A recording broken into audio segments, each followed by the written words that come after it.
जैसा कि हम लोगों ने देखा जीव विज्ञान कक्षा 10वीं हम लोगों को पढ़ना क्या है, तो ये हम लोग देख चुके हैं। तो इसमें जो आपका प्रथम पाठ है वह कहलाता है आपका जैव प्रक्रम।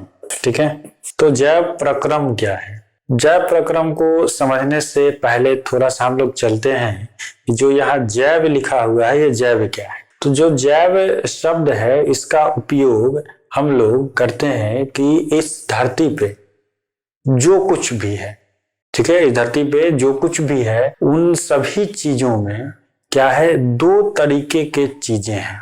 एक या तो जैव है अथवा दूसरा अजैव है। एक या तो जैव है या फिर दूसरा अजैव है। ठीक है, दो तरीके की चीजें हैं, जैव अथवा अजैव। जैव मतलब सजीव। जैव शब्द किसके लिए उपयोग किया गया है?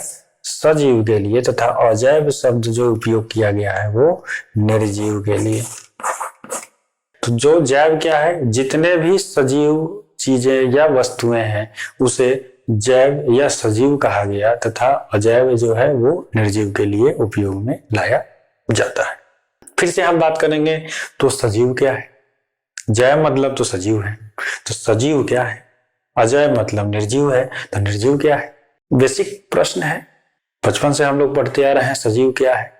सिंपली बच्चे बोल देते हैं जिसमें जान है वो सजीव है, जिसमें जान नहीं वो निर्जीव है। लेकिन जान पढ़ाने की बात हम यहाँ पे नहीं करेंगे, क्योंकि हम पढ़ क्या रहे हैं, विज्ञान पढ़ रहे हैं। और आज तक किसी भी लैब में प्राण को नहीं ढूंढा गया है, तो जब नहीं ढूंढा गया है तो उसकी बात हम नहीं करेंगे। हम यहाँ विज्ञान में हम उसी चीज की बात करते हैं that is scientifically and experimentally proven. जो आपका एक्सपेरिमेंट के द्वारा, प्रयोग के द्वारा जिसे साबित किया जा सके, उसी वही विज्ञान है। तो यहाँ जो सजीव की बात है तो जान प्राण वो आज तक किसी ने उसको देखा नहीं है, सुनने की बात है।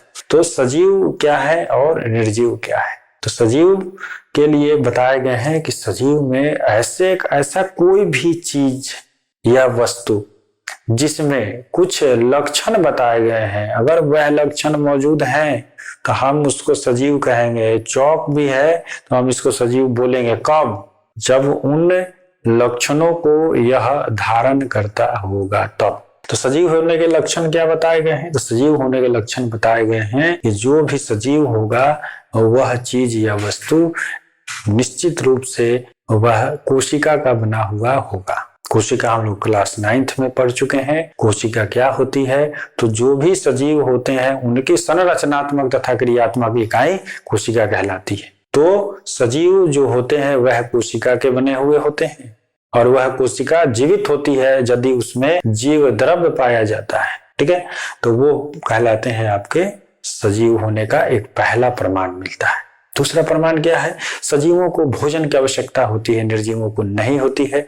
तो उन्हें आवश्यकता होगी किस चीज की? तो भोजन की आवश्यकता होती, जिसे हम लोग जो टर्म देते हैं वो बोलते हैं क्या है? यह पोषण है। सजीव श्वसन करते हैं, सजीव श्वसन करते हैं, वो ऑक्सीजन लेते हैं, कार्बन डाइऑक्साइड छोड़ते हैं, श्वसन की प्रक्रिया पाई जाती है। फिर हम क्या देखते हैं? तो जो सजीव होते हैं उनमें ग्रोथ होता है, वृद्धि होती है, तो वृद्धि की प्रक्रिया इसमें पाई जाती है। चौक को 100 वर्ष के लिए छोड़ दीजिए, घट जाएगा, बढ़ेगा नहीं। तो लेकिन सजीवों में ग्रोथ देखा जाता है। एक बीज लगाइए, छोटा पौधा हुआ, छोटा पौधा से विशाल बरगद का पेड़ वृक्ष बन सकता है। तो वो सजीव होने के लक्षण है, उसमें ग्रोथ होता है। और क्या देखते हैं? मूवमेंट, गति होती है।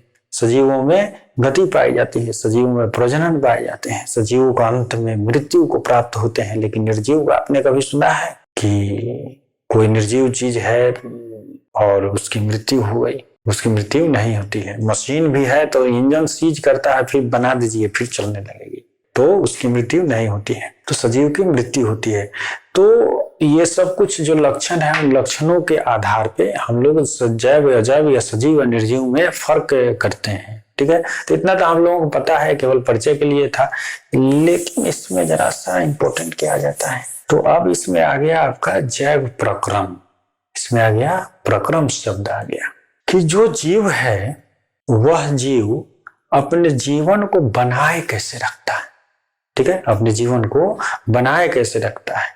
वो ऐसा क्या कुछ करता है जिससे उसकी जो जीवन जो है वो बची रहे और जीवन बना रहे, ऐसा क्या वो करेगा। तो उनके द्वारा जो आधारभूत प्रक्रियाएं पूरी की जाती हैं, जीवन को बनाए रखने के लिए जो प्रक्रियाएं पूरी की जाती हैं, उन प्रक्रियाओं का ही अध्ययन हम लोग करेंगे इस पाठ में, जैव प्रक्रम में।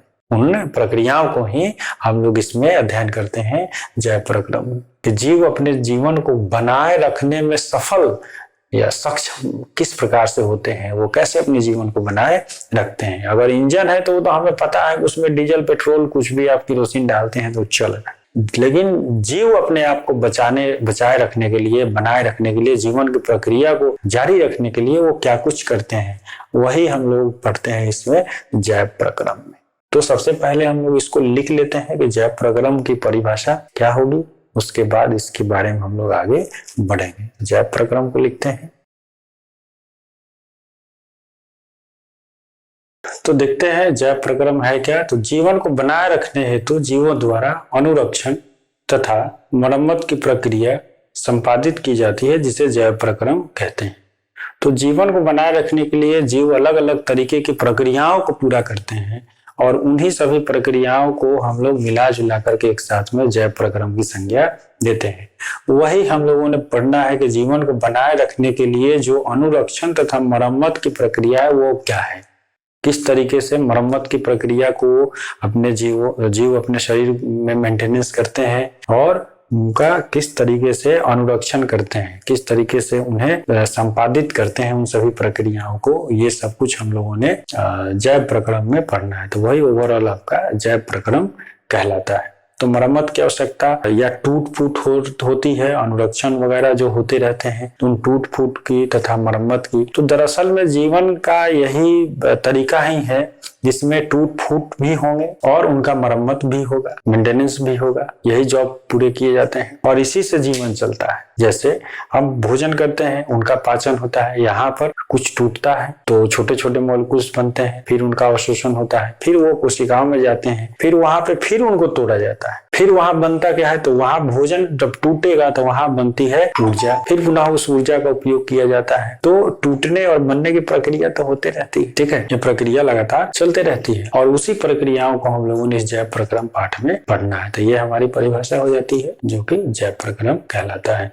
अब वही हम लोग देखना है अनुरक्षण किस तरीके से हो रहा है, मरम्मत की प्रक्रिया किस तरीके से होती है, तो ये सब कुछ हम लोगों ने देखना है। तो जैसे आगे जब आप लोग पढ़िएगा तो उसमें कुछ पैराग्राफ दिए हुए हैं, आसानी से आप पढ़ सकते हैं। उसमें क्या आप देखेंगे कि जो जीव है उसमें जीवित होने के या सजीव होने के लक्षण क्या है। तो बड़े जीवों में तो आसानी से दिखता है कि वो दौड़ रहे हैं, गाय है तो जुगाली कर रही है, आदमी है सो भी गया है तो सांस ले रहा है, ये सारे के सारे लक्षण। तो मतलब कि हम लोग किस आधार पर निर्णय लेते हैं कि जीवों में जीवन है अथवा नहीं है, तो गति के आधार पर हम निर्णय लेते हैं। सो भी रहा है आदमी तो सांस चल रही है तो दिखता है, लेकिन पौधों में अगर आप देखेंगे तो पौधों में इस तरीके की कोई जो गति है वो सीधे विजिबल नहीं है, वो आसानी से आप नहीं समझ सकते हैं जैसे एनिमल्स में जीवों में दिखाई देता है, जंतुओं में जिस तरीके दिखाई दे वैसा आपको पौधों में दिखाई नहीं देगा। तो किस आधार पर निर्णय लिया जाए कि कौन सजीव है कौन निर्जीव है तथा जीवन को बनाए रखने के लिए क्या आवश्यक है। तो इसमें जो आपका जो हमारा जो मुख्य आधार हम लोग जिसे मानते हैं वो आधार क्या है, तो गति को हम लोग आधार मानते हैं। चल रहा है, दौड़ रहा है, सांस ले रहा है, वो गति को, लेकिन वास्तव में ये गति पर्याप्त नहीं, इससे कहीं अधिक जो गति की बात होती है वो है आपका मुख्य आधारभूत गति जो होगी वो गति क्या है, तो वो गति है अणुओं की गति। जीवन को बनाए रखने में जो आप गति देख रहे हैं उससे कहीं अधिक अनिवार्य और आवश्यक गति है, वो है अणुओं की गति, जिसके फलस्वरूप ही जीवन जो है बना रहता है। मूवमेंट ऑफ मॉलिक्यूल्स हम क्या देखते हैं, तो जैसे पौधे हैं तो वो पहले जड़ों से जल का अवशोषण करते हैं, खनिज लवणों का अवशोषण करते हैं, हवा से कार्बन डाइऑक्साइड का अवशोषण करते हैं, भोजन का निर्माण करते हैं, ऑक्सीजन हवा में फिर छोड़ते हैं। तो ये अणु जो है वो घूम रहा है। हम भोजन के रूप में अणुओं को ग्रहण करते हैं, फिर उनका पाचन होता है, फिर उनका अवशोषण होता है, फिर वो हमारे पूरे बॉडी में सर्कुलेट कर जाते हैं, घूम जाते हैं परिवहन तंत्र के द्वारा, कोशिका में पहुंचते हैं, वहां पर उनका पुनः शोषण में विखंडन होता है, फिर कार्बन डाइऑक्साइड बनते हैं, ऊर्जा बनती है। तो जीवन को चलायमान बनाए रखने के लिए जिस गति की हम बात करते हैं वो बेसिक रूप से अगर देखें तो आधारभूत जो गति है वो है अणुओं की गति, और इनकी गतिशीलता पर ही जीवन निर्भर है। ये समझने वाली बात है यहाँ पे कि उन अणुओं की गतिशीलता पर ही, अगर ये अणुओं की गति रुक जाए तो जीवन रुक जाए, ये अणुओं की गति रुक जाए तो जीवन रुक जाए। तो पेड़ को पानी देना बंद कर दो, पेड़ सूख जाएंगे। आदमी को खाना देना बंद कर दो, जीव को खाना देना बंद कर दो, आदमी का काम खत्म। तो अणुओं की गति जो है वो लगातार होते रहनी चाहिए, ये ज्यादा महत्वपूर्ण हमारे लिए हो जाता है। तो इस चीज पे हम लोगों ने ध्यान देना है। और अब आगे हम लोग तब बढ़ेंगे जैव प्रक्रम में, और सबसे पहला हम लोग जो शुरू करेंगे वो हमारा होगा पोषण। तो इसके लिए आप अगले वीडियो का वेट करें, जल्द ही आपके सामने हम फिर अगले नेक्स्ट वीडियो और नेक्स्ट टॉपिक के साथ में हाजिर रहेंगे। धन्यवाद।